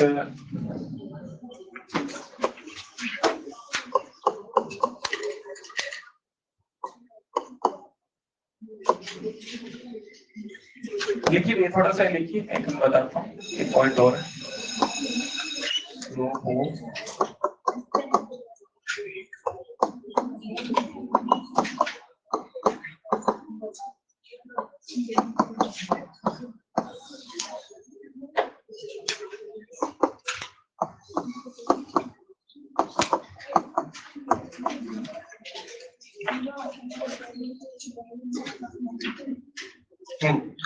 कर ली, करिए। अब एक पढ़ के बता रहा हूँ सारा ना। अच्छा एक मिनट सुन लीजिए, फिर आप कंप्लीट कर लेना ना, बस 1 मिनट का ही पॉइंट बचा है, कोई खास नहीं है। अच्छा सब लोग सुनिए, जो आपका डायोड है, जैसे मेरा पेन डायोड है, ठीक है, जब इसमें बैटरी लगाएंगे तो उसमें करंट फ्लो होगा, ठीक है, लेकिन ये जो डायोड है जब इसमें करंट फ्लो होगा फॉरवर्ड बायसिंग में, तो ये डायोड कुछ ना कुछ हिंड्रेंस, कुछ अपोजिशन ऑफर करेगा किसको? करंट को। तो ये एग्जैक्ट, ये बिल्कुल प्लेन वायर की तरह नहीं है कि प्लेन वायर पे आपने बैटरी जोड़ दी जिसमें कोई रेजिस्टेंस नहीं होता। प्लेन वायर का रेजिस्टेंस क्या मानते हैं? जीरो मानते हैं ना, वैसा नहीं है। डायोड जोड़ा आपने बैटरी के क्रॉस, तो उस डायोड का कुछ ना कुछ रेजिस्टेंस होता है। फॉरवर्ड बायसिंग में बहुत कम होता है, लगभग 100 ओम के आसपास होता है। ठीक है। अब वो रेजिस्टेंस कैसे डिफाइन किया जाता है, रेजिस्टेंस ओम्स लॉ से कैसे डिफाइन किया जाता है बताओ। रेजिस्टेंस क्या होता है, V बराबर IR लिखते हो ना, तो R V by I हो गया।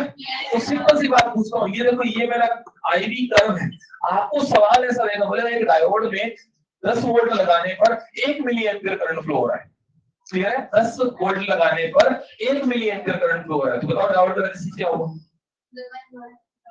R क्या होता है, V by I होता है ना, R क्या होता है V by I, V कितना लगाया 10, करंट कितना फ्लो हुआ 1 मिली एम्पीयर, तो 10 by 1 मिली 10,000, 10 by 1 मिली कितना होता है 10,000 होता है ना, 10,000 ओम आ गए। तो ये एग्जांपल समझ में आया, जैसे यहाँ पे कर्व में आपको किसी पर्टिकुलर पॉइंट की वोल्टेज भी पता है V1, उसका कोरस्पोंडिंग करंट पता है I1, तो बोलो इस पर्टिकुलर पॉइंट पर रेजिस्टेंस पूछे तो कितना आएगा V1 by I1।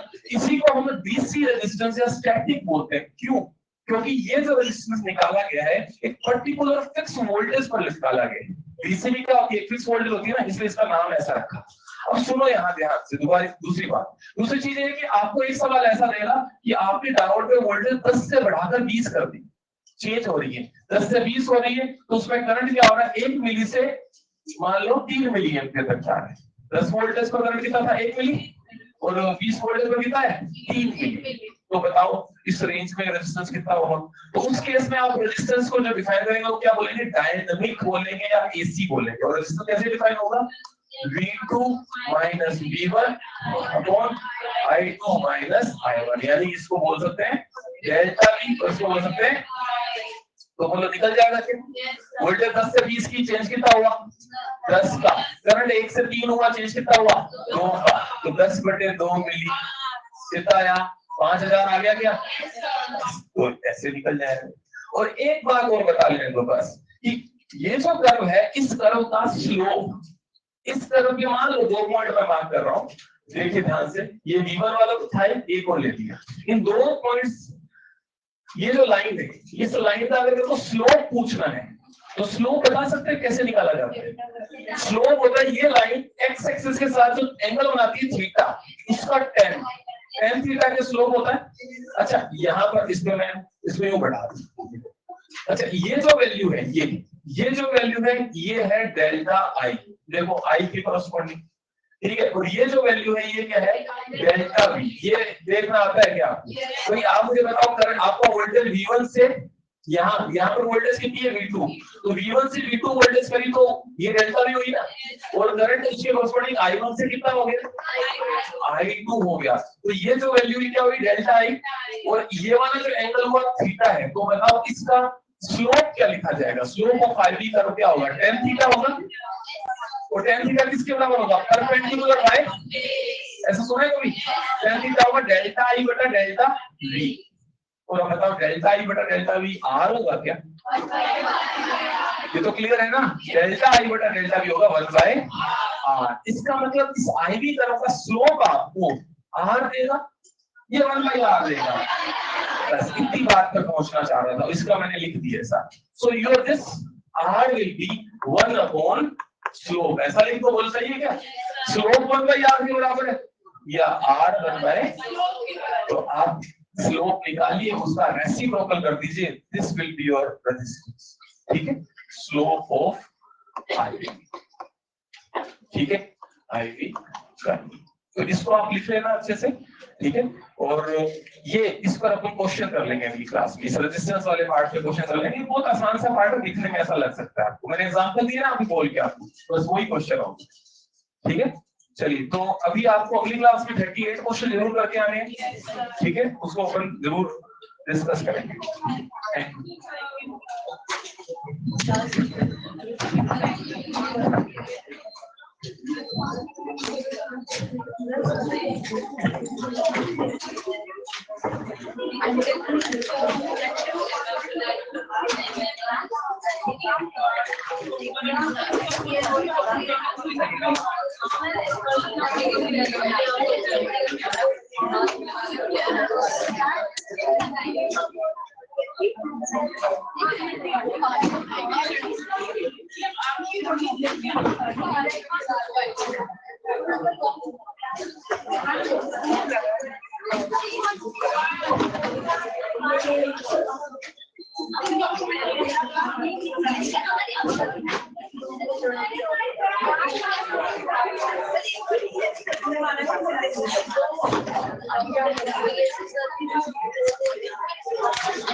Hydrodynamics start कर दिया।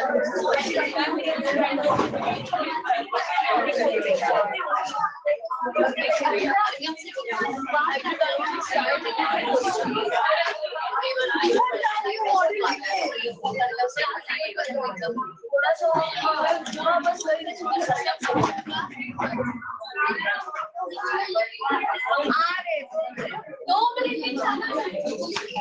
मॉड्यूल लेना ज़्यादा कुछ नहीं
हो गया ना तुम्हारा?